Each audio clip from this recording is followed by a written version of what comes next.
Dementes Conectadas. 3 personalidades distintas desmitifican la salud mental. Carla Vilet, Rodrigo Herbert y Basti Santoyo se quedan contigo hoy en Dementes Conectadas.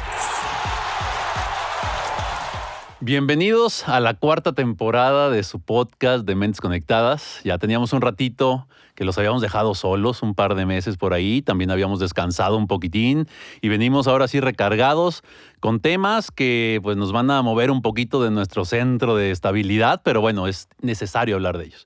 Y bueno, yo soy Rodrigo Herbert y está conmigo, como siempre, Carla Vilet. Hola, estamos muy contentos de volver. Ya los extrañábamos. Espero que ustedes también nos extrañaran. Basti. Hola, buenos días. Bueno, buenas lo que sea en la hora que nos estén escuchando. Estamos realmente contentos, estamos muy motivados para poder ofrecerles en esta 4ª temporada, como lo dijo Rodrigo, temas de los cuales son necesarios hablar y hablarlos desde un punto de vista científico. ¿Cómo la pasaron en sus vacaciones? Todo dar. A mí me fue muy bien, estoy muy contenta, muy recargada de energía, muy recargada de buena vibra y de ganas de trabajar. Vamos a darle. A darle, Basti. Nos trataron muy bien estas vacaciones. Quiero que nos vean en YouTube a partir de ahorita porque nos operamos. Sí, nos pusimos Bubi 40D, nos operamos los labios y estamos seductores para que ustedes nos vean sin ninguna complicación. Bueno, ya cuando vieron que no es cierto. Así de piu, piu, piu, piu. Vamos a presentarles una nueva sección para esta 4ª temporada, que la titulamos Zona de Desconexión. Basti, explícanos en qué va a consistir esta nueva sección. Bueno, esta sección se las voy a explicar a ustedes, pero principalmente se la voy a explicar a Carla, porque el día que estábamos organizando qué nuevas cosas íbamos a incorporar en esta 4ª temporada, Carla no nos pudo lograr poner atención. Entonces... Bueno, para mi defensa, ese día me entregaron mi camioneta nueva y fue el señorcito para firmar y entonces... Sí, pero además de eso tenía resaca. Entonces, ese fue el verdadero motivo por el cual no nos pudo poner atención. Entonces, pongan ustedes, escucha, Carla, ponnos atención esta vez, porque Te toca la siguiente. Con la siguiente te toca a ti. Te estoy viendo a los ojos, Muy Basti. bien, porque esta zona de desconexión vamos a hablar de situaciones o de circunstancias o de personas, incluso vamos a poder tomar algunas noticias recientes para hablar de eso que nos puede desconectar y que nos puede sacar de nuestro equilibrio o que incluso nos desgasta. Entonces yo voy a inaugurar esta zona de desconexión hablando de esas personas que a las 7:30 de la mañana que van a dejar a los niños, a las 8 de la mañana que ya van al trabajo, que dices, mamón, tienes media hora, 1 hora de que te levantaste y ya estás emputado con la vida. Eso de verdad que no es algo que le deseo a nadie, no es algo que podemos ver como normalidad, porque ahora todo el mundo dice, es que en la mañana todo el mundo andamos a las carreras y entonces es muy justificable. La realidad es que no es justificable y si lo pasamos a una cuestión clínica, muchas veces este enojo que tú expresas a los demás con una mentada de madre o aplanando el claxon o lo que sea, tiene que ver con varias cosas atrás de eso. Una puede ser que estés extremadamente cansado, otra trabajar mucho, otra puede ser que atrás de este enojo haya una tristeza que no estás sabiendo gestionar. Recuerden que les hemos dicho que el enojo finalmente es un síntoma de algunas cuestiones mentales como puede ser la ansiedad y la depresión. Entonces, si ustedes, pasa... Fíjense que yo tengo un amigo que no es una morning person, pero él no anda repartiendo, no voy a decir que es Rodrigo ni nada para no quemar a personas, pero él no anda repartiendo odio por las mañanas, simplemente silencia el grupo, no nos lee, no nos dice nada. Hasta que sean las frescas de las 10 de la mañana. De las 10 de la mañana, ¿no? Pero hay personas que lo externan y entonces si tú llegas a un ambiente, vamos a suponer laboral, y llegas ya con este humor, pues la verdad es que logras tensar el ambiente en el que estás. Entonces, no es normal. Yo sí les digo que las personas que generalmente y continuamente estén en este estado de ánimo, a 2 horas de levantarse, vayan y busquen opciones para ver qué está sucediendo más allá de esta acción por las mañanas, porque puede ser, como les dije, una depresión encubierta o una ansiedad. Pues bueno, ya escucharon. Y pues ahora sí, vámonos al tema de hoy. Abuso sexual sin filtro. La culpa que no te toca. En México, 4 de cada 10 mujeres y 1 de cada 10 hombres reportan haber vivido abuso sexual antes de los 18 años. Y esa es solo la cifra de quien se atrevió a decirlo. La OMS calcula que el 70% nunca lo revela. El problema no es solo lo que pasó, es lo que pasa después. Por eso este tema es urgente. Porque el silencio enferma, pero la información, dicha conciencia y sin morbo, ayuda a sanar. En este episodio no van a escuchar descripciones gráficas, van a entender mecanismos. ¿Qué le pasa al cerebro cuando vive abuso? ¿Por qué el cuerpo reacciona como reacciona? ¿Por qué no fue tu culpa? ¿Y qué tratamientos hoy, en 2026, sí funcionan para recuperarse? Si tú pasaste por esto, este episodio es para devolverte palabras que te quitaron. Si conoces a alguien, es para que entiendas sin juzgar. Y si eres profesional de salud, es para que acompañes mejor. Como ya escucharon el tema de hoy, híjole, un tema que se tiene que hablar, un tema importante y desafortunadamente muy frecuente desde hace ya mucho tiempo, que es el abuso sexual, ¿no? Desafortunadamente, y digo, ya lo hemos tocado aquí en el podcast, el abuso sexual es cada vez más prevalente en países, pues yo creo que en todo el mundo, pero bueno, en países como México también ha aumentado mucho la prevalencia y es por eso que es necesario hablar de este tipo de temas, ¿no? Una situación que hay que tener como muy claro es qué pasa en el cerebro con el abuso sexual, ¿no? Y a lo mejor de ahí podemos partir para hablar un poquito de este tema. Cuando pensamos en el trauma de un abuso sexual, se llega a creer que este es un problema psicológico, ¿no? Y encontramos de repente frases como, pues ya pasó tiempo, échale ganas, tienes que superarlo, sé más fuerte. Y pues queremos tumbar ese mito desde el primer minuto. Esto no es debilidad, esto se llama neurobiología del trauma. Y por eso es importantísimo que pongamos atención de dónde viene todo esto, ¿no? El abuso sexual definitivamente altera de forma medible el funcionamiento de nuestro cerebro y de nuestro sistema nervioso. Esta no es una falta de voluntad, es en realidad cambios a nivel celular y a nivel nervioso que genera un cuerpo que intentó sobrevivir a lo insoportable. Para entender el trauma, primero tenemos que entender cómo está cableado nuestro cuerpo. A pocas palabras, nuestro cuerpo para sobrevivir se cablea o tiene un sistema nervioso que se llama sistema nervioso autónomo. El sistema nervioso autónomo se va a dividir en el simpático y en el sistema parasimpático. El simpático es aquel que nos activa, el parasimpático es el que nos relaja. Entonces, cuando una persona sufre un abuso, activa el botón de emergencia este cerebro, que es la amígdala, ¿no? La amígdala es este detector de humo que nos va a estar avisando que existe un problema o que hay algo de peligro. En ese momento, el cuerpo no piensa lógicamente y entonces, como ya lo hemos platicado por acá, puede tomar 3 posibles posturas, que es luchar, huir o paralizarse, ¿no? La lucha y la huida están manejados por el sistema simpático y entonces hay un aumento en la frecuencia cardíaca, se entrecorta la respiración y el cuerpo se prepara para pelear o para salir corriendo.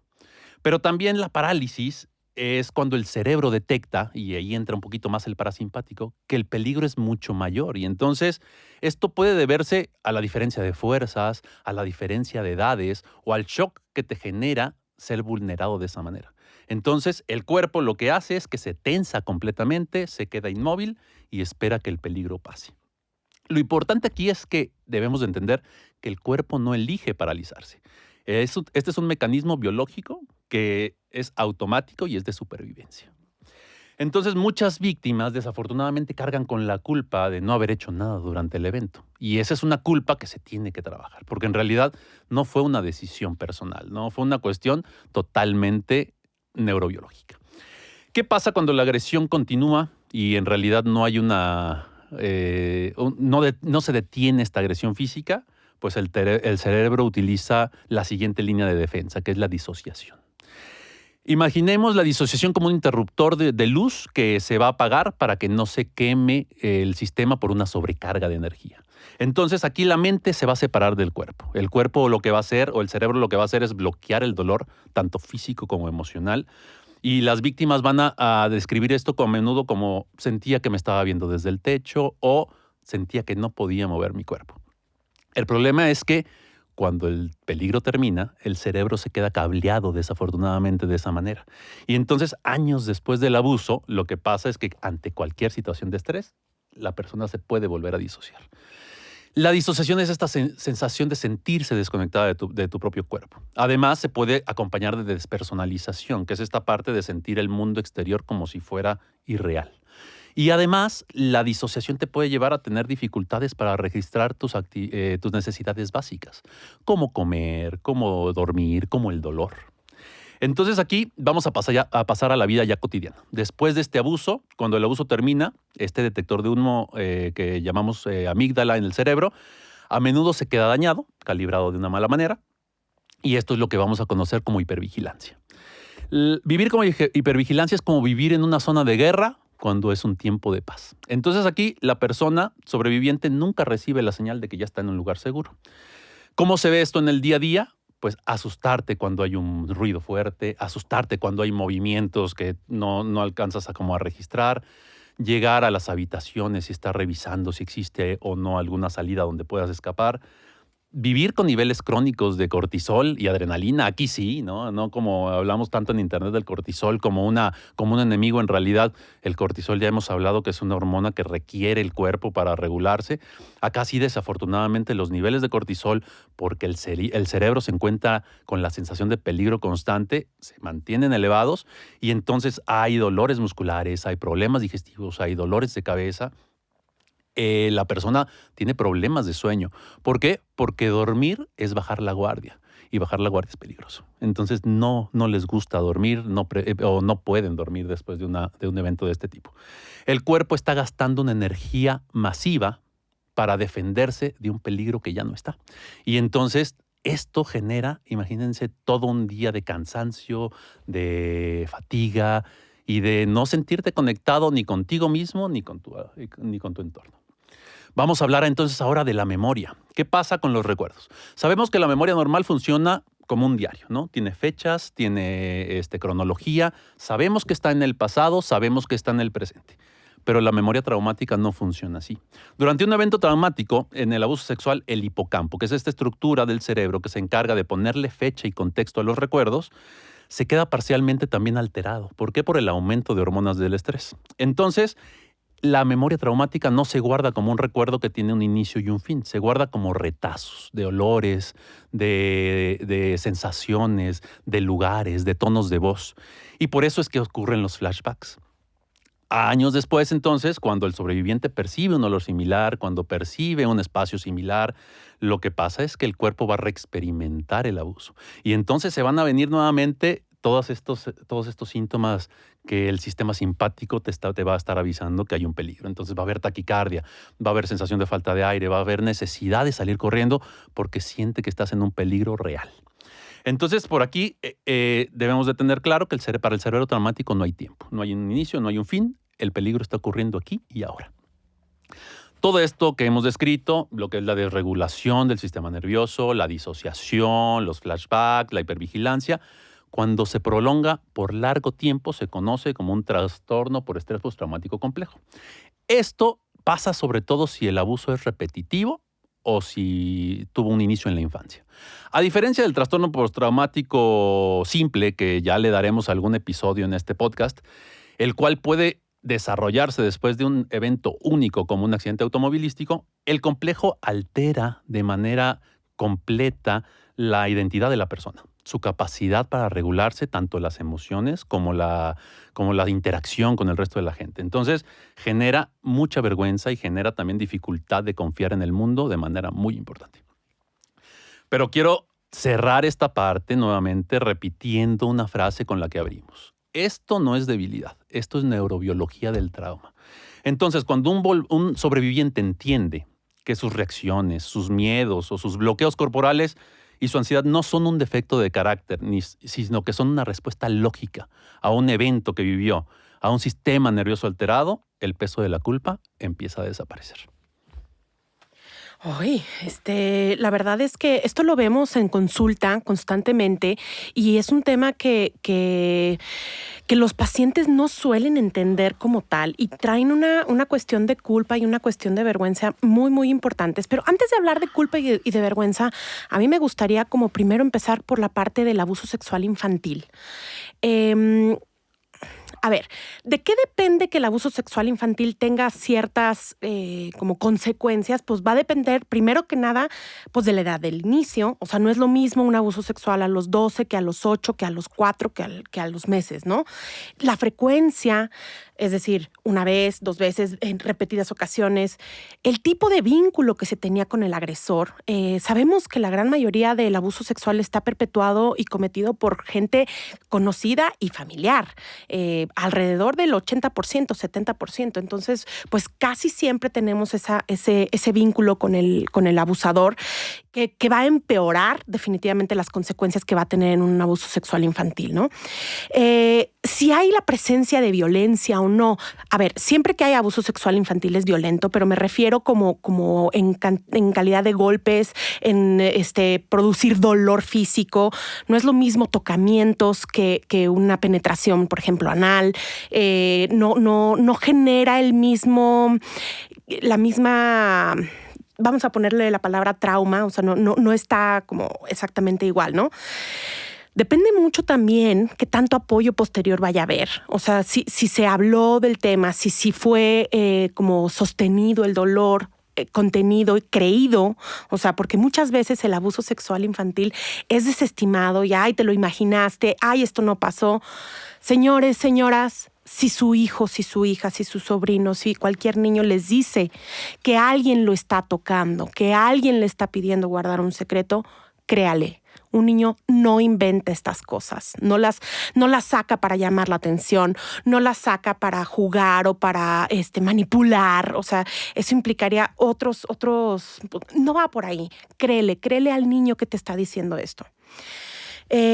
Bueno, también el grado de afectación también va a ver si hubo o no reparación un intento de reparación del tema, ¿no? Ahora, bueno, ya con todos estos factores o estas variables, vamos a entender que el cerebro infantil va a ir desarrollándose dependiendo de las figuras de apego, va a ir desarrollándose dependiendo de qué tanta sensación de seguridad tiene en su entorno y cómo están, por ejemplo, sus relaciones con el juego. Un niño aprende y se desarrolla con el juego simbólico, bueno, cuando ya llegó a la etapa del juego simbólico. Pero cuando un niño es abusado sexualmente, como lo decía Rodrigo, el cerebro ya no tiene un desarrollo normal. Lo que tendría que haberse sucedido como el desarrollo normal queda parado. Y como lo dice Rodrigo, queda parado en el tiempo.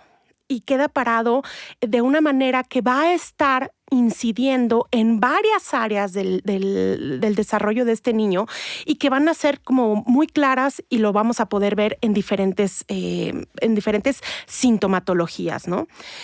Esta activación de la amígdala, esta activación del peligro va a traer como consecuencias pues, que este niño no va a alcanzar el desarrollo que originalmente hubiera podido haber desarrollado sin ese tipo de trauma, ¿no?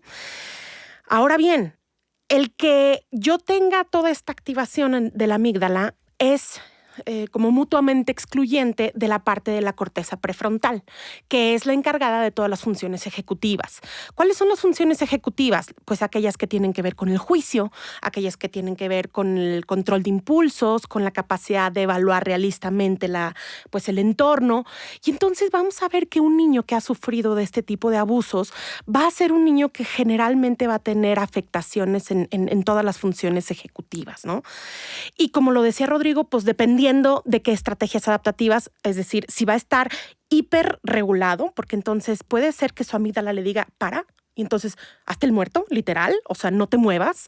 Entonces podemos ver que vamos a tener, por un lado, unos niños que están súper bien portados, súper que no juegan, que no hablan, que no interactúan, y eso no es que esté bien portado, eso es una señal de trauma. O sea, un niño normal es un niño que juega, un niño normal es un niño que explora, un niño normal es un niño que socializa.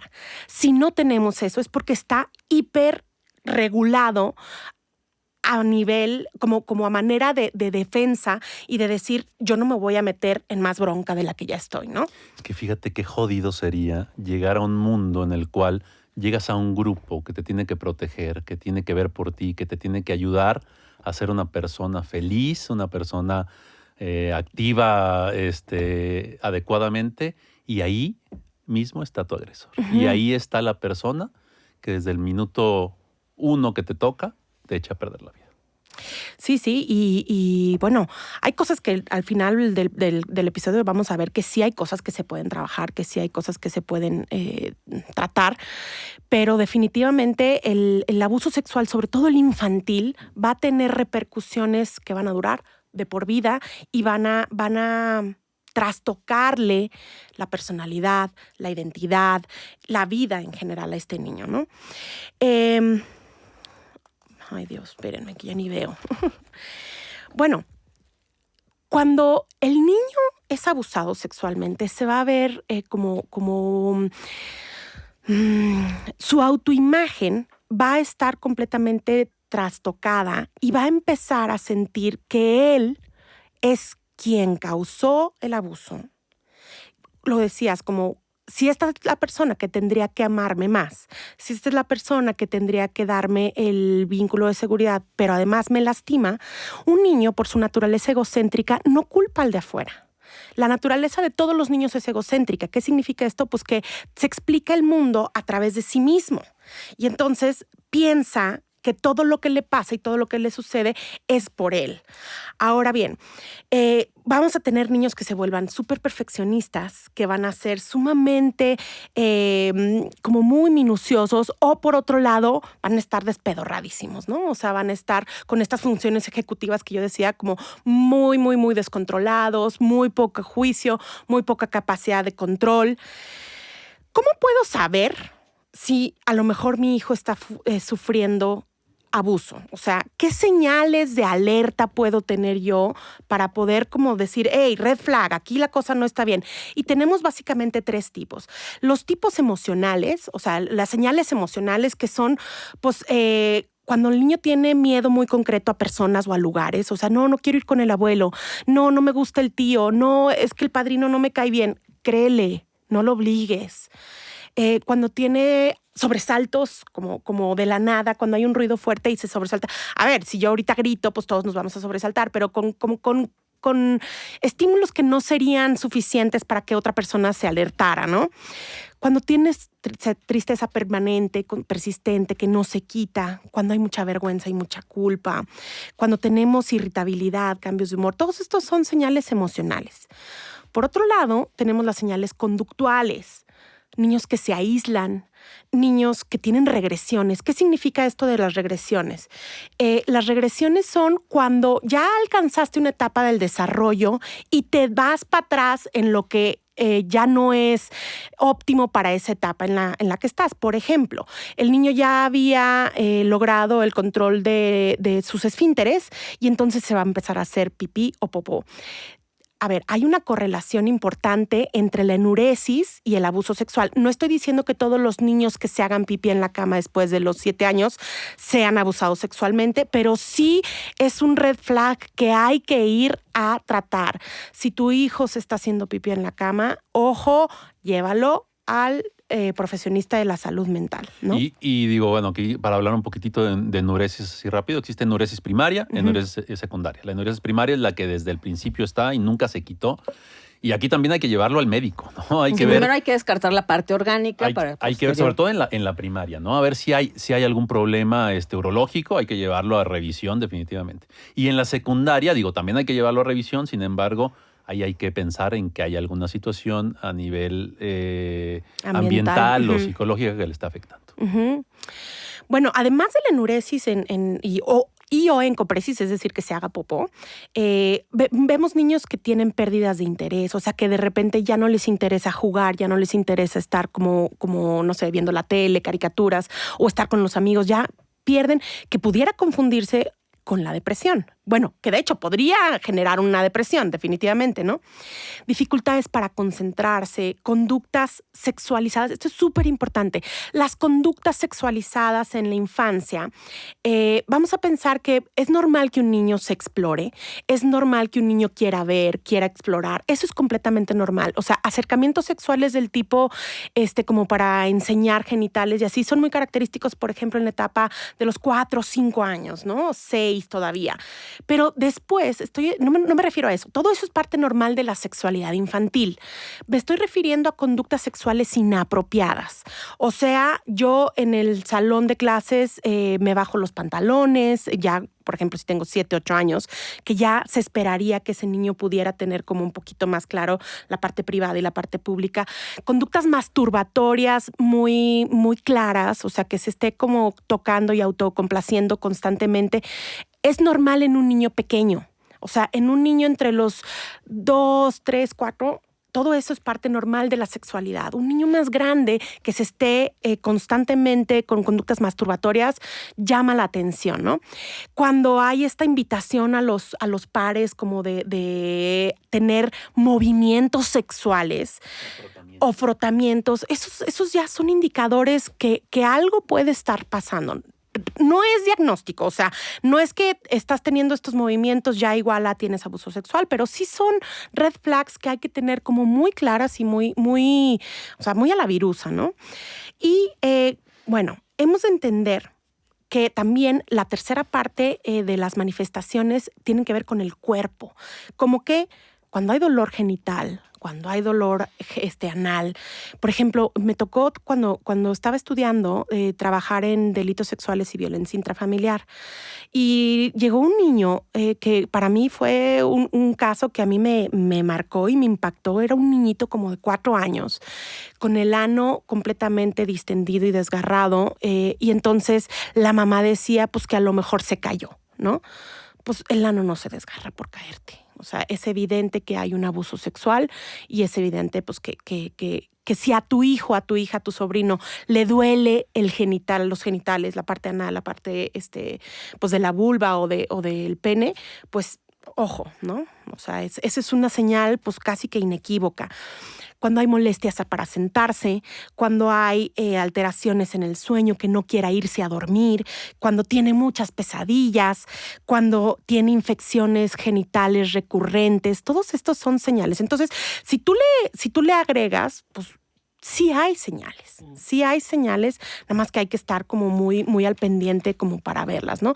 Y ya por último, nada más mencionar que también están las señales cognitivas, es decir, son niños que están hipervigilantes o que no confían para nada en el ambiente, que tienen mucha necesidad de agradar, constantemente queriéndote tener contento, porque eso los hace sentir menos peligroso, o sea, como si el ambiente fuera menos peligroso, ¿no? También cuando hay un lenguaje sexualizado a muy temprana edad, no es tan normal. O sea, cuando hay muchos juegos de palabras, pues es normal cuando estás prepuberto, que ya estás acercándote a la pubertad, pues eso es más común. Pero cuando son niños pequeños, pues no. Digo, aquí no entra lo que platicamos con el doctor Genaro, el urólogo, en este episodio, donde decían, bueno, a los niños se le tiene que decir que el pene se llama pene, que la vagina se llama... Digo, eso es totalmente diferente, ¿no? Aquí estamos hablando de otra cosa. No, estamos hablando de un lenguaje mucho más sexualizado, o sea, mucho más como de conocimiento que no deberían de tener, ¿no? El niño en esta edad. Hay muchos mitos alrededor del abuso sexual infantil, entre ellos, pues que no todos tienen síntomas, o sea, no todos los niños que tienen abuso sexual infantil son un niño que se les supernota de aquí a la luna, que, o sea, pues no te va a llegar con el ano distendido todo el niño abusado sexualmente, ¿no? O sea, vamos a tener estos pequeños... pues como chispazos de información. No siempre hay evidencia física, es decir, de hecho casi siempre no hay evidencia física, es las menos de las veces. El agresor suele no parecer peligroso, o sea, el agresor el 70% de los casos es alguien conocido y parte de la familia. Y no todos los niños recuerdan. O sea, como es importante que lo tengas claro. O sea, si ya tu niño de que tienes contacto con te está diciendo, por favor, créele, créele, esto no se inventa, esto no es que sea moda, esto no es que lo vio en internet y se le ocurrió y le dijo el vecino, el amigo. Si tu hijo, si tu sobrino te dijo, créele, ¿no? Y hashtag yo sí te creo.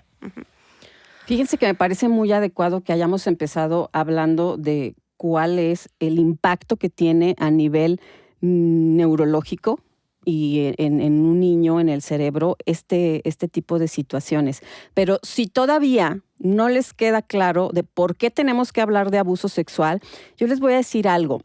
Está comprobado por la Red de Derechos de la Infancia en México que, fíjense, si este episodio va a durar 1 hora o un poquito más, 4 delitos sexuales se van a cometer en este momento. También hay que decir que el 12.6% de las mujeres en México que tienen 15 años ya vivieron una cuestión de violencia sexual.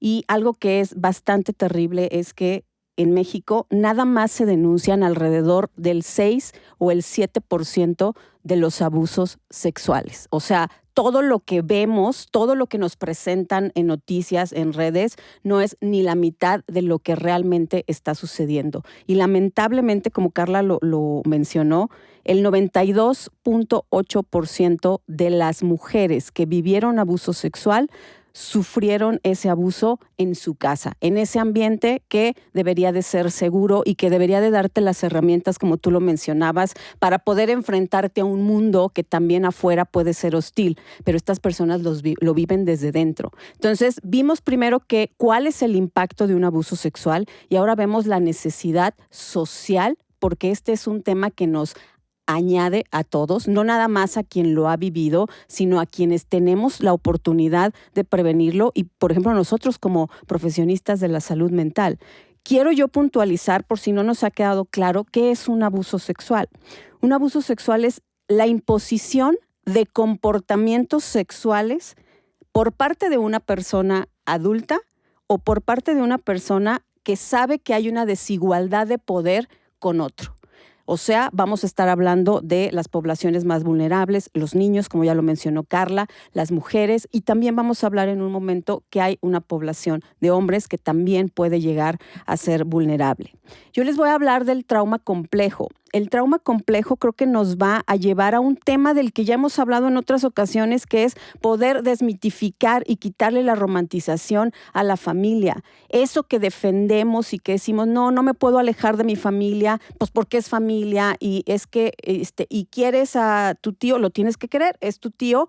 Aquí lo vamos a desmitificar, porque el trauma complejo va a ser un daño psicológico causado por una exposición constante y prolongada a eventos estresantes que van a tener que ver con lo interpersonal, ¿sí?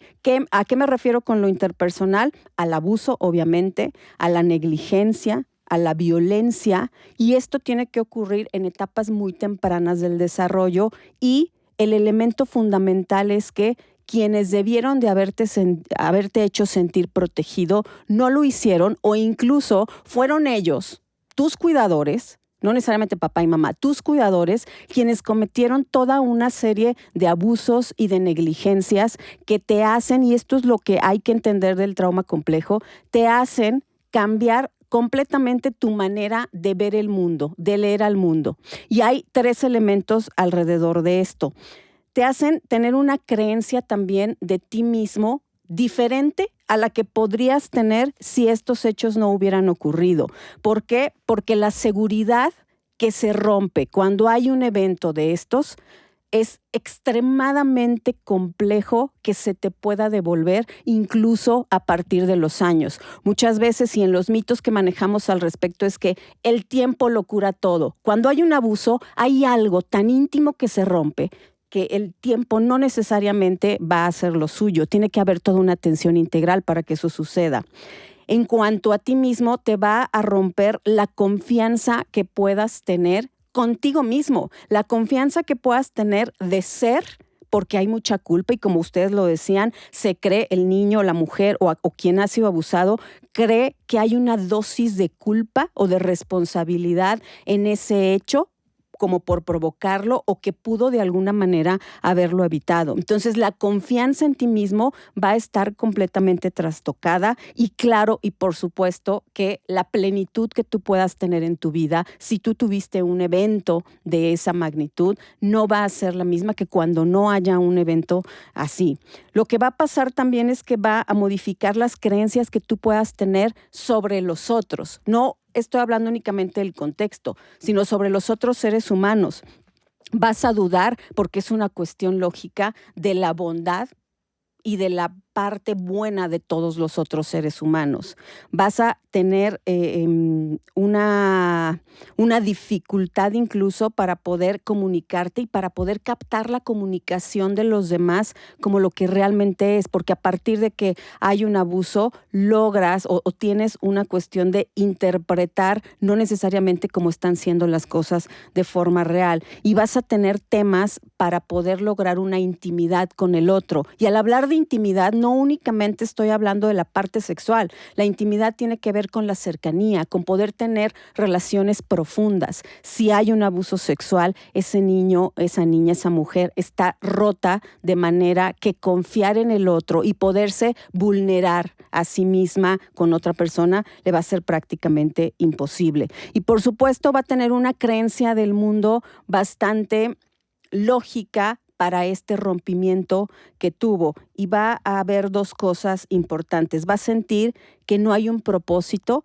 Muchas de las personas que sufrieron un abuso sexual sienten que el propósito, esa chispa, esa fuente de vida se les va y entonces hay algo ahí que van a tener que recuperar y entonces también van a tener como esta predictibilidad, o sea, van a sentirse, aunque no estén en un ambiente inseguro o amenazante, van a sentir que siempre va a haber un daño posible y esta es una sensación que ningún ser humano merece vivir con ella.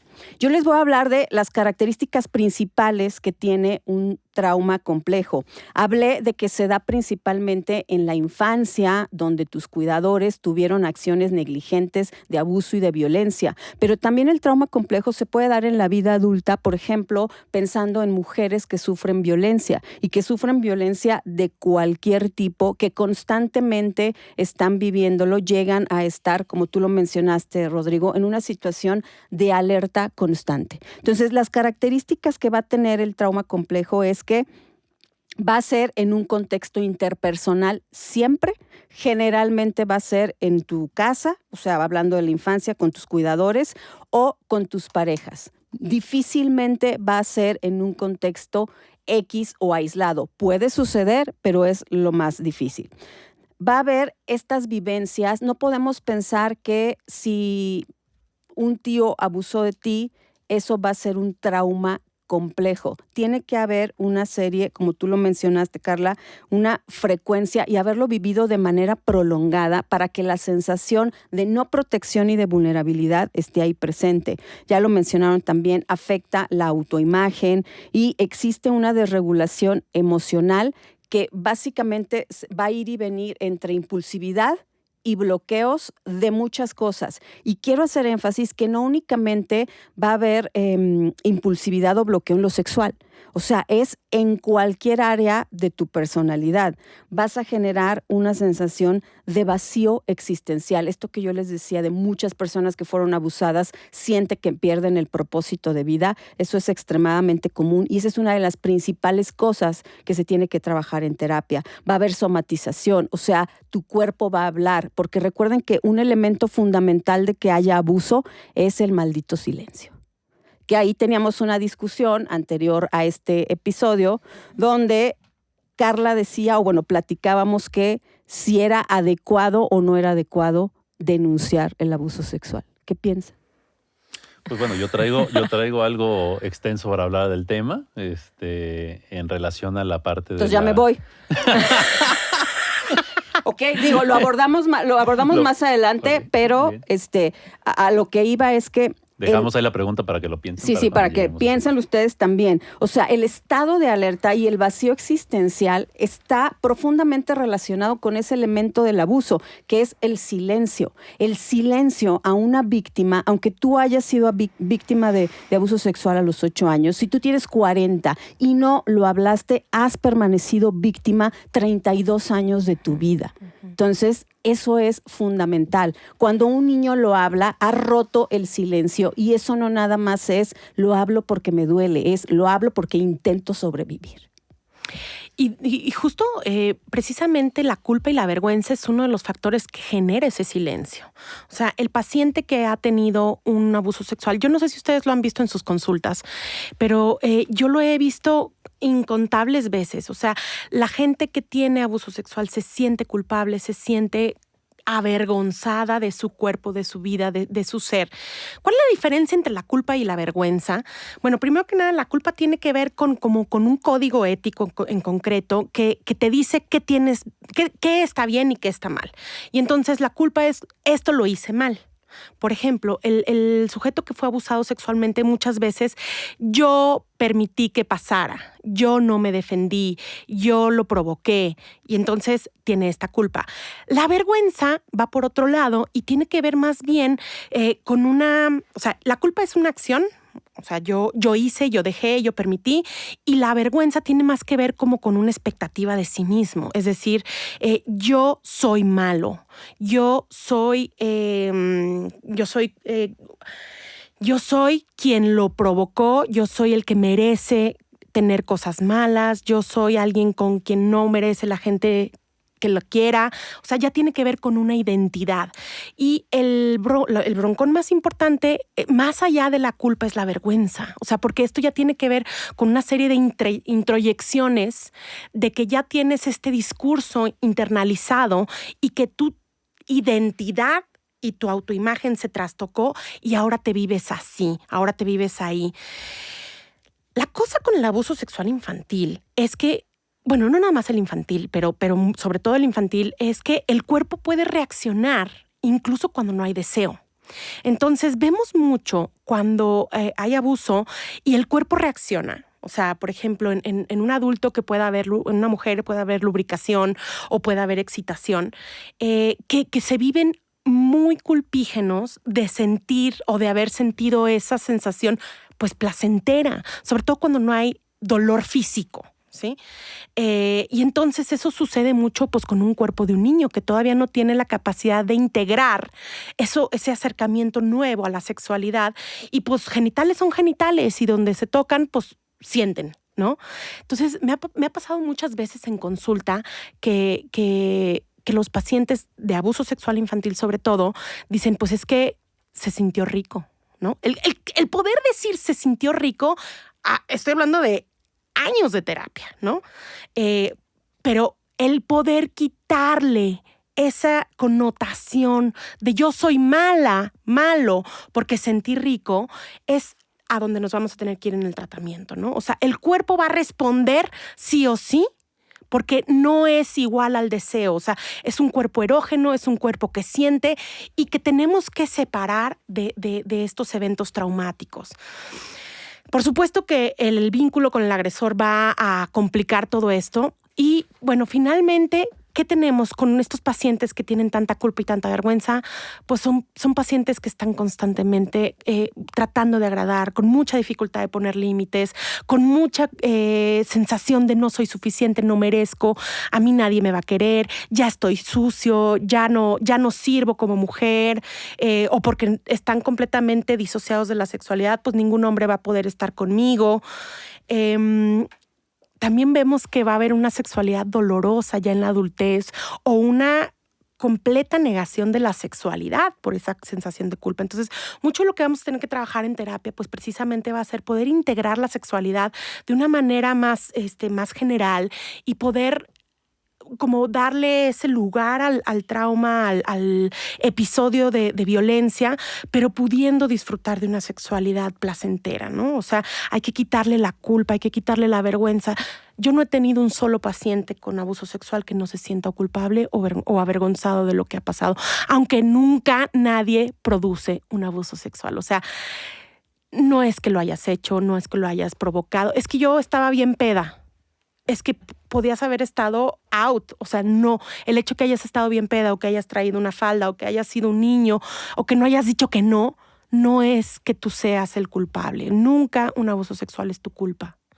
Desmitifiquemos y dejemos de revictimizar a las víctimas de este tipo de abuso, ¿no? Ay, pues qué temas, ¿no? Sí, no, empezamos muy padre esta ¿quién cuarta. escoge estos temas? No sé, producción, ¿qué onda, con estos Producción, temas? a ver si te aligeras.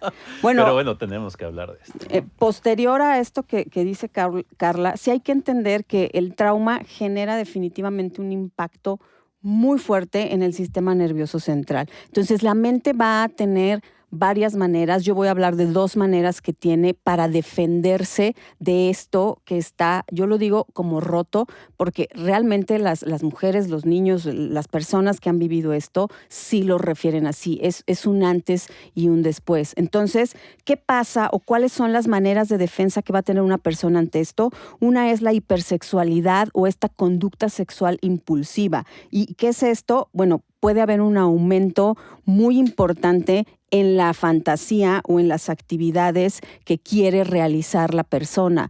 Y esto no deja de ser una defensa. No es que a partir de ahí se haya enfermado de sexo. Lo que pasa es que es una forma en que la mente te dice, tú puedes tener control de tu cuerpo, tú puedes tener el control o intentar recuperar el control de tu propio cuerpo y así buscar la validación y el afecto. O sea, de la misma manera que se me quebró, yo voy a tener una tendencia a buscar esa validación y el afecto.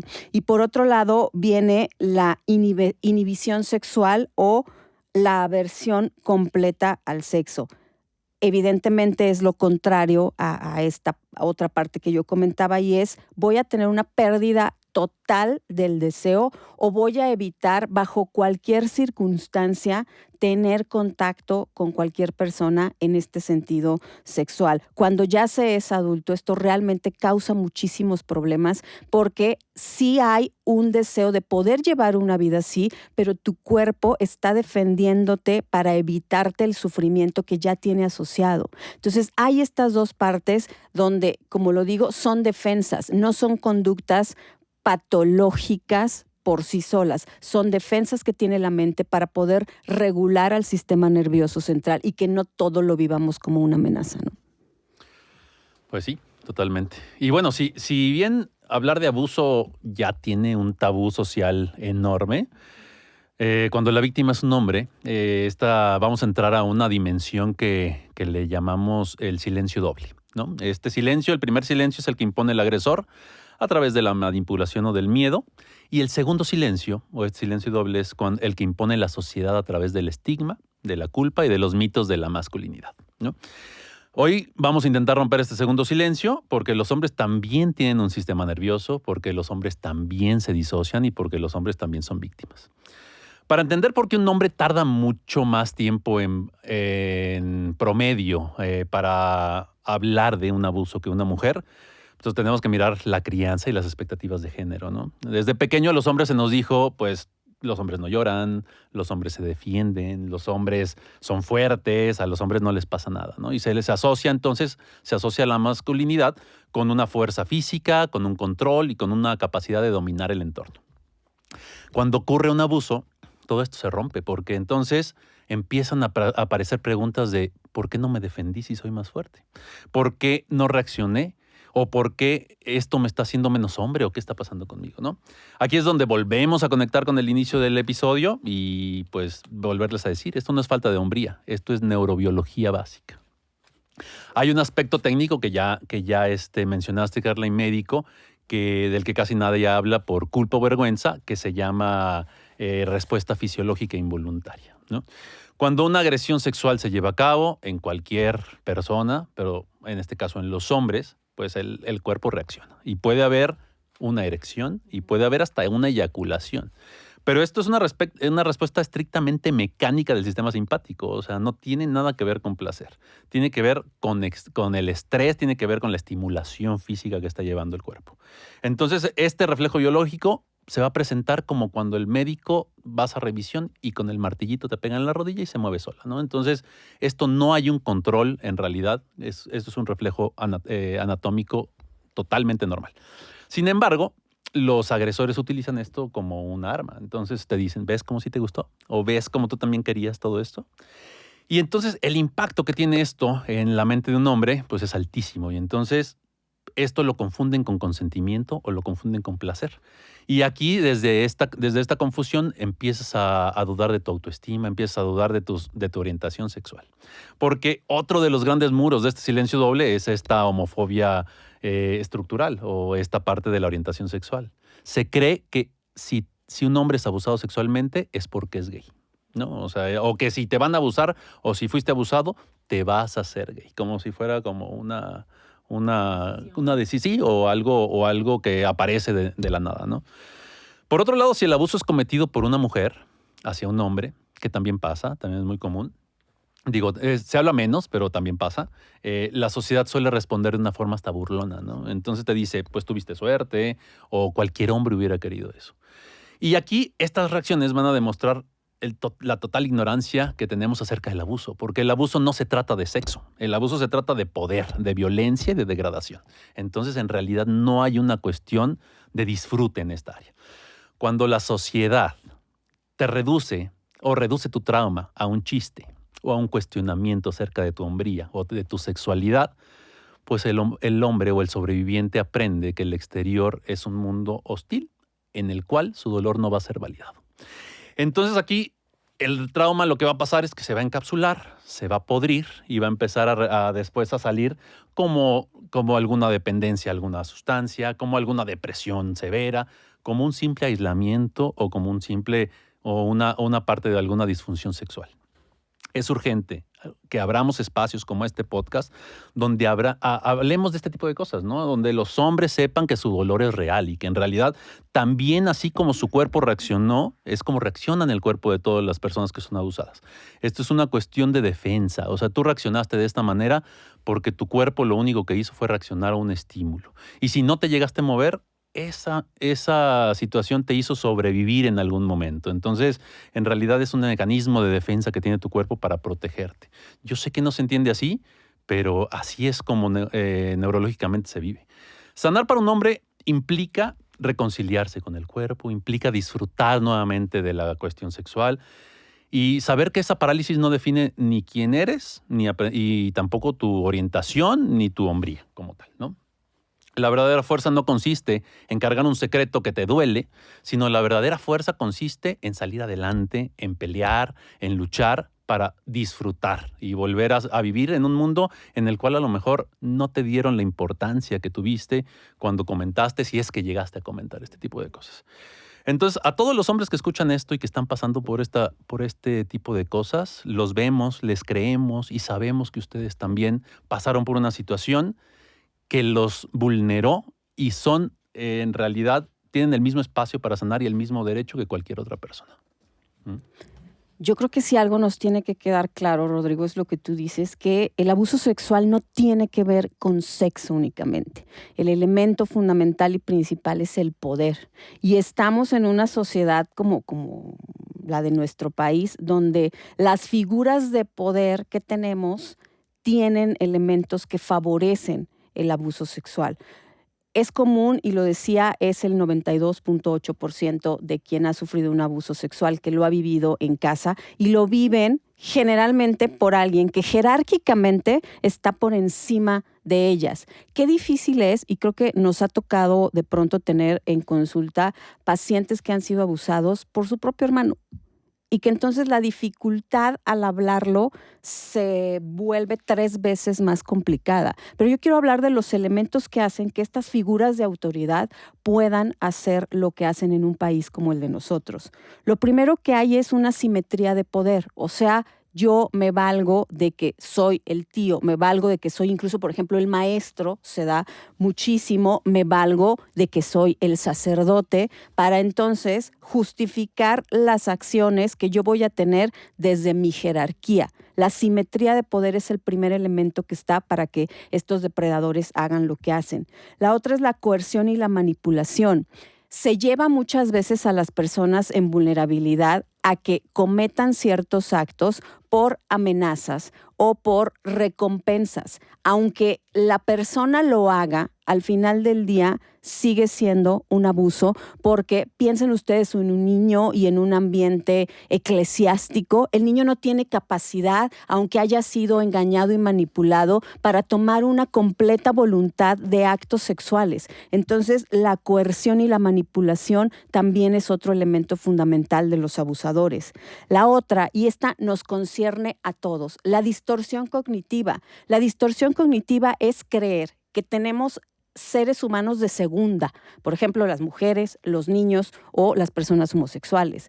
Y no puede ser así, porque si esa distorsión cognitiva sigue en este patriarcado que tenemos, pues entonces nunca vamos a tomar como una decisión de voluntad absoluta el no de una mujer o el miedo de un niño. De eso se valen también los abusadores. Y la última sería esta bendita cultura de impunidad y silencio que tenemos.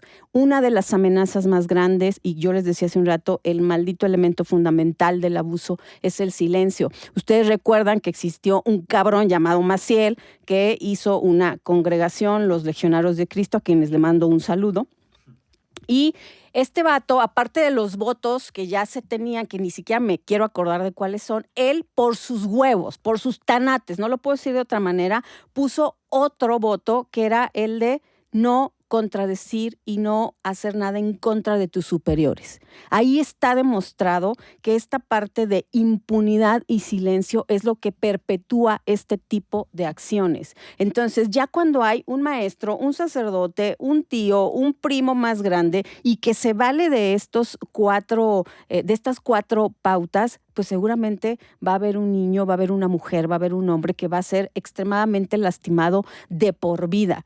Créanle, como decía Carla, crean cuando una mujer, cuando un niño, cuando un hombre habla de esta parte, porque es que muchas veces lo hacen para llamar la atención. Nadie quiere llamar la atención hablando de una situación así. ¿Por qué es importante, por ejemplo, creerle a los niños? Porque los niños no tienen la capacidad de tener fantasías sexuales integradas como un adulto. Cuando un niño habla de esta parte sexual, incluso lo recuerda, como lo mencionaban, en retazos, es porque su cerebro está tratando de armar o lo estaba tratando de defender de un trauma completo y lo recuerda así. Muchas veces en consulta las pacientes me han dicho, Basti, ¿no sería un sueño? Ay, muchísimo. ¿O no lo estaré inventando? No me lo estaré inventando. Y yo creo que no hay forma. Esto no se inventa. No hay forma de que tú como niña puedas tener ese tipo de fantasías. Y entonces estamos con víctimas que de verdad todo lo que dura el silencio va a durar el que ellas se vivan como víctimas. Y si cuando lo hablan no se les cree, y si cuando hablan se les cuestiona o se les hace ver que probablemente tuvieron alguna responsabilidad, entonces revictimizamos y la impunidad que hay en este país va a continuar. Digo, a ver, bueno, aquí vamos a poner como en la mesa otra vez la pregunta que Ahora sí. Que sacaste hace ratito. Digo, creo que antes de empezar con ese tema, empaña mucho estos casos que se conocen donde, pues en realidad sí puede existir que una mujer esté mintiendo en relación al abuso, ¿no? Y lo hace también, pues, para castigar a algún hombre. Y ya ha pasado, ¿no? O sea, ha pasado. ¿Tú quieres pelear hoy, ¿verdad, Rodrigo? No. No, pero sí es real. O sea, es algo que pasa, ¿no? Y yo sé que no es la mayoría, yo sé que no es desafortunadamente siento que ese tipo de casos sí pueden llegar como a manchar mucho pues la lucha que se ha hecho en relación a la cuestión de las mujeres y este tipo de cosas, ¿no? A ver, sí creo que es como cuando es la marcha del 8 de marzo, ¿no? Ujú, Y entonces se habla mucho alrededor de eso como para demeritar la causa y se dice, oye, pues es que hay mujeres que también ejercen violencia. Oye, pues es que hay mujeres que denuncian cosas que no son ciertas. Es totalmente cierto, no podemos negarnos o taparnos los ojos a esa realidad, pero las estadísticas Sí, que claro, hay sí. en contra de las mujeres o de los niños que están siendo abusados, no hay una correlación ni cerquita No. cercana. Sí existen este tipo de personas, pero ¿por qué demeritan toda una lucha? Porque estamos en un sistema que finalmente no ha querido y no ha estado completamente abierto a aceptar que no hay seres de segunda. Y estaría súper bonito tener un pinche sistema legal que funcionara, ¿no? Para evitar este tipo de situaciones y que se le dé la justicia a quien la necesite. Y viene esta cuestión de la denuncia, ¿no? Fíjate que preguntabas hace ratito de qué opinamos acerca de la denuncia. Creo que mi opinión a la hora de meterme un poquito más en el tema cambió un poquito. Entonces, Qué bueno. pues quiero saber primero qué piensan ustedes. Carla, que es con la que nos vamos a pelear hoy. Les estaba... Déjenme ponerlos en contexto, que cuando estábamos platicando de este tema, yo les dije, pues yo creo que no deberían, en la mayoría de los casos, denunciar en México. ¿Por qué? Porque para que el sistema judicial haga algo real, o sea, casi que tienes que ir con el semen y adentro de la vagina o del ano y con el golpe. O sea, si no hay una evidencia física, es bien difícil que terminen condenados y es bien difícil que el procedimiento legal llegue a término y llegue como satisfactoriamente para la víctima. Basti se molestó mucho, ¿no? ¿Y cómo que no denuncian? Tampoco así. ¡Aventó la mesa! No, ¡Vámonos! No, a ver, y no estoy diciendo que sea lo óptimo. Claro que ojalá funcionara el sistema y ojalá que no fuera nada más para revictimizar y que no fuera nada más para retraumatizar. Pero en mi experiencia clínica, casi todas las pacientes que lo han hecho a nivel legal son las menos, porque no he tenido hombres pacientes que lo hayan llevado a lo legal, son las menos las que salen victoriosas de este procedimiento. O sea, que al contrario, se les cuestiona, se les apunta, se les revictimiza. Y entonces yo digo, ¿con qué objetivo? Claro, romper el silencio es indispensable, pero a nivel legal no lo sé. Aquí en México, claro que sí hay que romper el silencio, claro que sí hay que denunciar, claro que sí hay que fomentar tener voz, claro que sí hay que hablar de esta francesa, Pericó. No sé si se acuerdan de esta noticia en donde un esposo durante años durmió y drogó a su esposa para que pudieran tener relaciones sexuales él y varios otros hombres. Y ella dijo una frase que me parece maravillosa: la vergüenza tiene que cambiar de lado, la vergüenza tiene que cambiar de bando. Claro, eso me encanta, que la vergüenza cambie del lado del abusador. Pero en lo legal, en México, no creo que vaya a terminar siendo algo benéfico para la víctima. Híjole, ojalá fuera diferente. Bueno, yo lo que creo aquí, no me voy a pelear contigo, porque hoy vengo en esta 4ª temporada como un ser de paz, un ser de luz. Hoy hasta quería abrazarlos cuando llegué. A ver, lo primero que tengo que decir es que cuando alguien no denuncia, tampoco puede ser juzgado por eso, ¿no? O sea, yo parto desde esa pauta. Pero si alguien denuncia, hay posibilidades. Entiendo perfecto que este sistema en el que vivimos no ejecuta de la manera que nos gustaría que ejecutara para no tener y andar por la vida con ese sentido de injusticia. Pero hay posibilidades que se abren desde mi punto de vista y quiero creer que de verdad hay cosas que son posibles. Una es, se puede abrir una protección para la víctima y señalar a un agresor. ¿Qué va a hacer esto? Que haya protocolos para que las víctimas puedan vivir esto de una manera más digna. No estoy diciendo que suceda en todos y cada uno de los casos, pero hay una posibilidad de hacerlo y que el agresor, al ser señalado, realmente llegue, no sé ni siquiera si a tener vergüenza o no, pero a evitar hacer este tipo de cosas. Otra cosa es que se puede prevenir que haya nuevas víctimas cuando alguien ya es señalado. Y otra muy importante es que al tú romper el silencio haciendo una denuncia, que es algo que yo hablo con mis pacientes que han pasado por una experiencia así, no únicamente rompes el silencio, sino que validas y tomas el control de una decisión que te quitaron ante ese acto. Ya lo que suceda después a nivel legal y en cuestión de esa justicia ya no va a tener que ver contigo. Ese es un trabajo muy complicado y muy cabrón de hacer en terapia. O sea, tú ya pusiste fuera esa circunstancia al hablarlo y entonces vas a tomar control de tu voluntad, porque fue tu voluntad denunciar, porque fue tu voluntad hablar y posicionarte como un ser humano que la cuestión de abuso sexual en México, en México y en todo el mundo, es una cuestión de salud pública, ¿sí?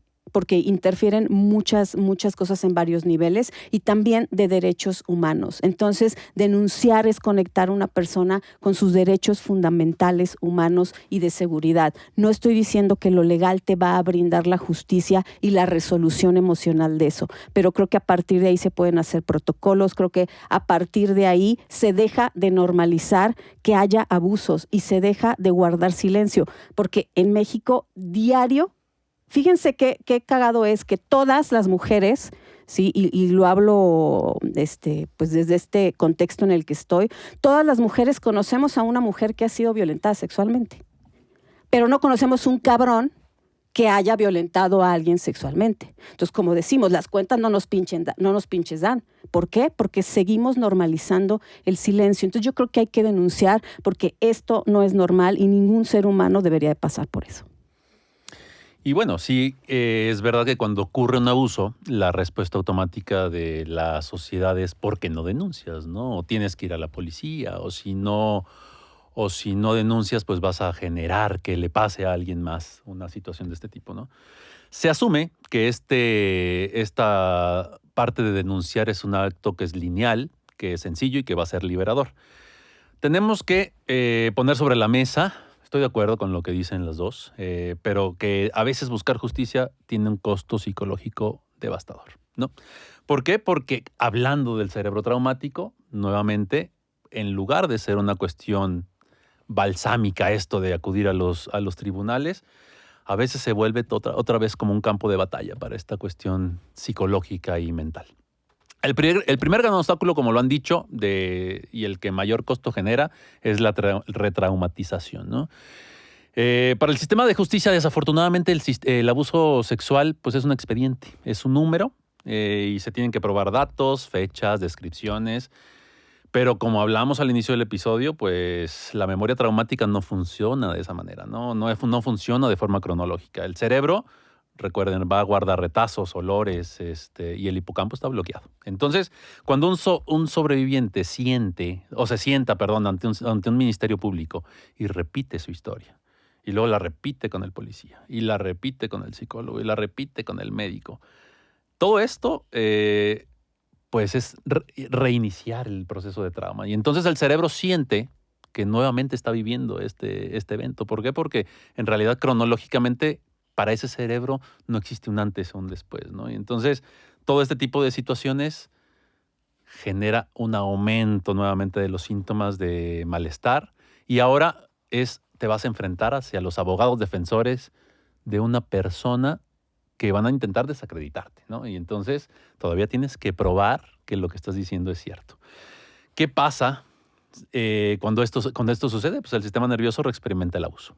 Y esta reexperimentación pues es una y otra vez. Y entonces aparece otra situación que se llama, o que es este miedo fundado a que no te crean, ¿no? Porque ahora tú y esta sociedad pues va a generar algo que se llama inversión de la sospecha. Y en lugar de investigar al agresor, investigan a la víctima. Y es entonces, ¿qué ropa llevabas puesta? ¿Y por qué tardaste tanto en denunciar? ¿Por qué habías estado no tomando alcohol? ¿O por qué no gritaste o no peleaste? Cuando ya sabemos que esta parte de quedarte paralizada es una respuesta automática, ¿no? Entonces, ahí otra vez viene la culpa, ¿no? Y empiezan estas cosas que ustedes comentan que dicen, híjole, pues a lo mejor sí es cierto, a lo mejor estoy exagerando, a lo mejor sí lo provoqué, a lo mejor, pues como iba vestida o como iba vestido, pues generó generó que esto pasara. Y entonces tienes el miedo también de que te expongan enfrente de una serie de extraños que no les interesa en realidad ni tu vida, ni el resultado final del proceso. Y además de que desmenucen tu vida, porque eso es lo que se empieza a hacer. Entonces empiezan a rascar cómo anteriormente tú hiciste ciertas cosas o qué subiste en redes para poder desacreditarte. Desacreditarte, mira tus fotos, mira cómo te vestías, mira esta foto que subiste abrazada de 2 personas. Y eso lo único que hace es nuevamente, pues, revictimizar, ¿no? Entonces, el buscar justicia se vuelve una pérdida de la privacidad y de la paz mental. Existe el mito también de que el buscar una justicia penal es terapéutico. O sea, la idea de que en el momento en que se dicta una sentencia o que el agresor va a prisión, pues uno mágicamente se va a sentir bien o va a recuperar su vida. Y pues hay que decirlo totalmente claro, ¿no? La justicia legal no es lo mismo que la sanación emocional. El alivio interno, la reconciliación con el propio cuerpo, el cierre del trauma se hace en terapia, no en un juzgado. Confundir ambos procesos es muy complicado y definitivamente muy frustrante. No, ojo aquí, no digo que no se debe denunciar, sino que esto es un proceso que trae un costo, ¿no? Que trae un costo. Entonces, si lo haces cobijada en una red de apoyo adecuada, con especialistas adecuados y posterior a un trabajo personal, terapéutico, la posibilidad de que ese proceso no te afecte más o no termine por destruirte o por romperte más, es mayor. Entonces, ¿para qué es vital que entendamos todo esto que dije? Digo, nuevamente, no estoy diciendo que no se denuncie. Es vital para que como sociedad dejemos de revictimizar a través del juicio ante las víctimas, ¿no? Entonces, la próxima vez que escuchen a alguien diciendo, pues, ¿por qué nunca denunció? Pues, ¿por qué? Porque su cuerpo prefirió sobrevivir, porque su cuerpo necesitaba sanar, porque su cuerpo necesitaba estar en un lugar seguro y su salud mental valía mucho más que un proceso legal que probablemente iba a salir mal. Entonces, la parte de la denuncia o la decisión de denunciar es totalmente un derecho. Jamás debe de sentirse como una obligación. Entonces, para aquellos y menos por la gente que ve los toros desde la barrera, ¿no? Entonces, así como, pues es muy fácil hablar, es muy fácil abrir la bocota, ¿no? Y decir, pues, ¿por qué no vas? Claro, todo eso requiere un proceso de trabajo tan intenso para llegar enfrente de ciertas personas que lo único que les interesa es cerrar un caso, ya sea ganarlo o únicamente dejarlo cerrado, ¿no? Y es totalmente el derecho decir, elijo no denunciar porque mi prioridad es mi paz y mi sanación. Entonces, también eso es algo cierto. La justicia tiene muchas formas, eso es cierto. Para algunos va a ser una sentencia en un tribunal, pero para otros la verdadera justicia es poder dormir tranquilos en las noches, disfrutar de tu cuerpo y a pesar de todo, saber que ganaste la batalla de seguir viva.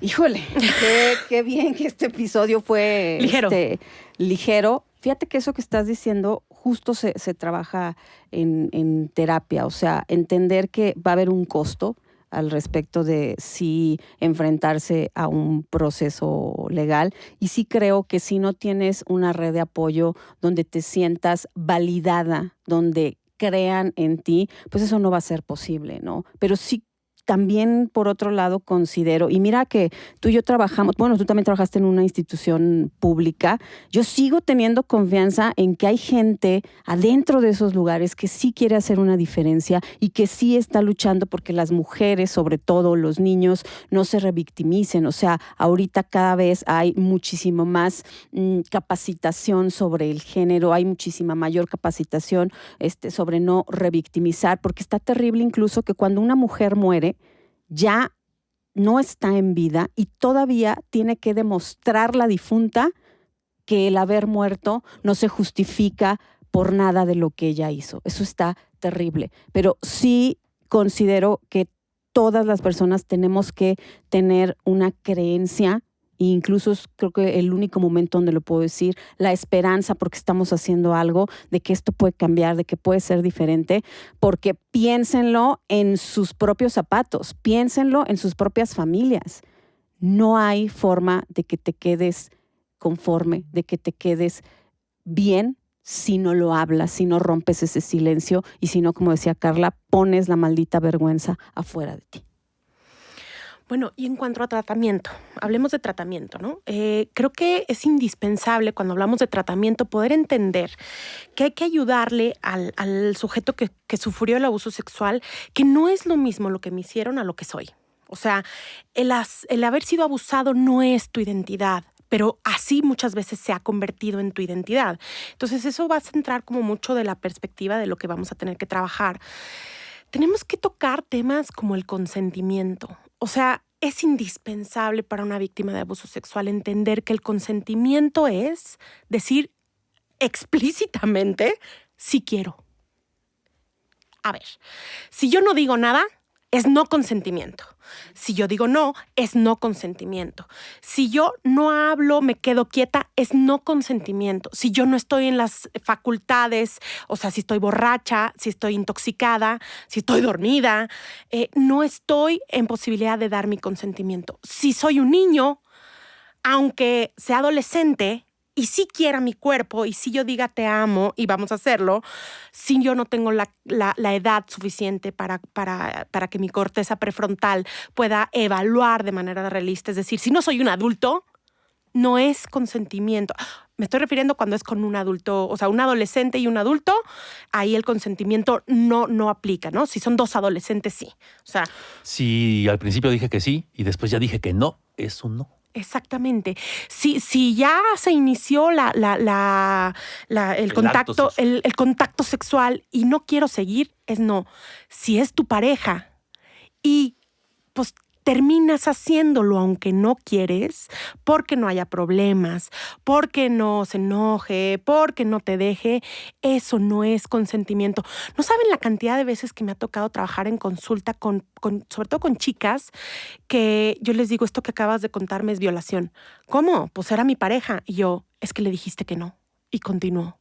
Eso es abuso sexual y eso es violación. Y cuando se le pone el nombre de abuso sexual, o sea, se abren los ojos de plato y dicen, es que nunca lo había pensado así. Incluso en un matrimonio, porque a veces se Claro. piensa que por estar en un matrimonio establecido, institucionalizado, ahí tienes que cumplir. Tampoco.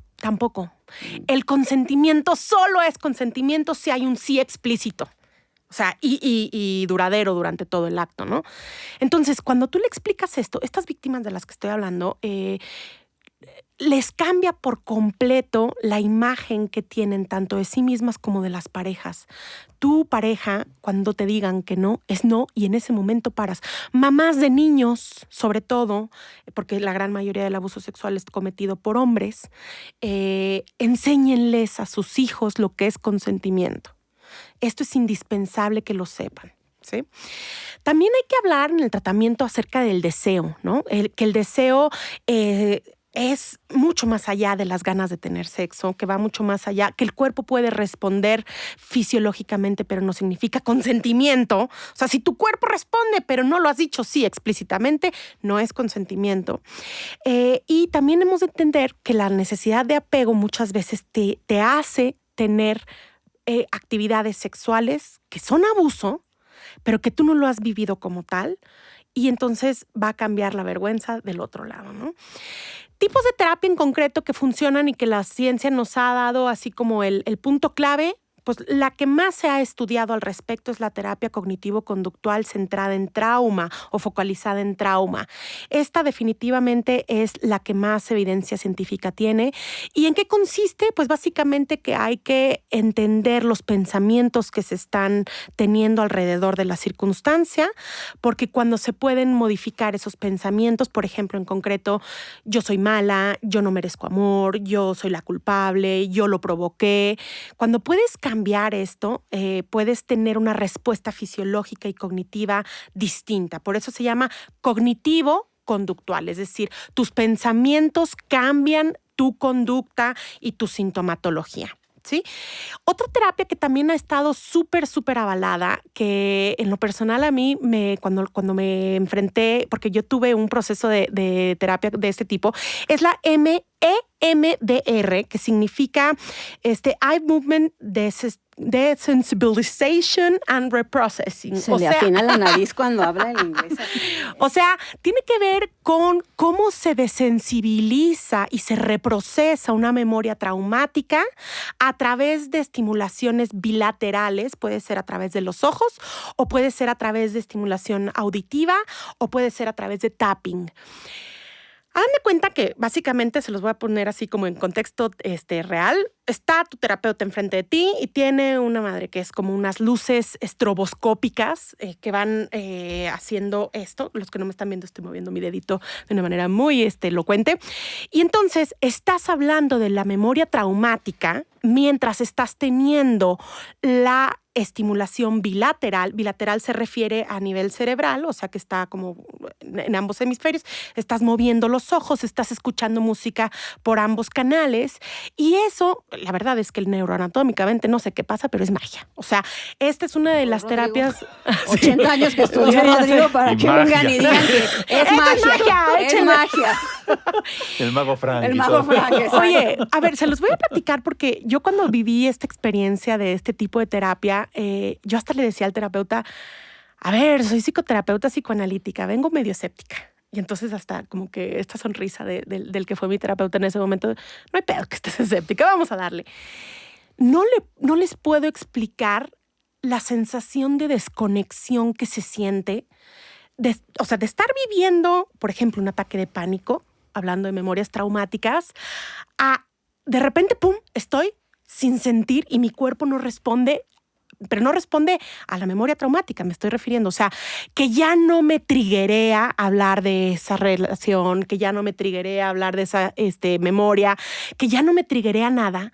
Es una cosa impactante. Yo hasta le decía en este tono juguetón, ¿no? De, güey, ¿qué estás haciendo? Esto es magia, no entiendo qué está pasando. Bueno, a nivel científico está comprobadísimo que temas como estrés postraumático, como trauma complejo, este es uno de los tipos de terapia que más evidencia tiene y que más arroja estos buenos resultados a nivel terapéutico, ¿no? Y por último, el psicoanálisis My Love, ¿verdad? La terapia psicodinámica, que ahí pues vamos a hablar pues de todo lo que ya se dijo, que vamos a trabajar con la identidad, que vamos a trabajar con la vergüenza, que vamos a trabajar con la culpa, que vamos a trabajar con estos modelos internos y estas relaciones internalizadas de exigencia, de persecución también, de culpa, de vergüenza y sobre todo también de repetición de patrones, porque es característico de un sujeto que ha sido abusado sexualmente, que repita la sensación de abuso. Es decir, que se haga sin darse cuenta, volver a ponerse en situaciones en donde es abusado una y otra vez. Puede que no nada más sexualmente, o sí, pero que sí esa vivencia de abuso en donde alguien con poder está sobre mí. Entonces, el psicoanálisis es la única herramienta que nos va a poder entender, bueno, no sé si la única, pero la que más evidencia tiene al respecto, de poder descentrarte de ese cliché de relaciones, cliché en el sentido que se repite una y otra y otra y otra y otra vez, de esa repetición, para por fin poder establecerte desde otro lugar, desde otro punto y dejar de ser una víctima para ser corresponsable de tu lugar. Porque claro, cuando sufriste ese abuso eras una víctima, pero el objetivo del trabajo terapéutico es dejar de ser una víctima. Y no estoy hablando de que asumir la culpa, claro que no. Estoy hablando de sentirte con la posibilidad de cambiar tu rumbo, de cambiar tus relaciones, de cambiar cómo te vives internamente, ¿no? Entonces, hay mucho que se puede hacer a nivel terapéutico. Esto, no es una sentencia de muerte. El ser abusados, abusadas, no es una sentencia de que todo, se habló como mucho de todo lo que pasa a nivel neurobiológico, pues sí, pero sí hay cosas que se pueden hacer. Lo que te quiero decir es que hay esperanza, tu vida puede ser distinta, no tienes que seguir siendo una víctima, acércate a quien puede ayudarte. Si tu contexto no te sostiene, si tu contexto no te cree, yo sí te creo. Hay gente que te cree, acércate a la gente que te cree. Y bueno, pues con esto terminamos el primer episodio de la 4ª temporada de Mentes Conectadas. Para concluir, Basti. Bueno, yo, como dice Carla, yo sí te creo, porque en algún momento fui abusada. Y quiero regalarles no una conclusión, obra desde lo científico. Hace días murió una poeta potosina que se llama Olimpia Vadillo y creo que hay que hacernos un regalo y se llama Todas en un espejo. Tengo más de 7 vidas a pesar de los gatos. Hago de todo para seguir viva.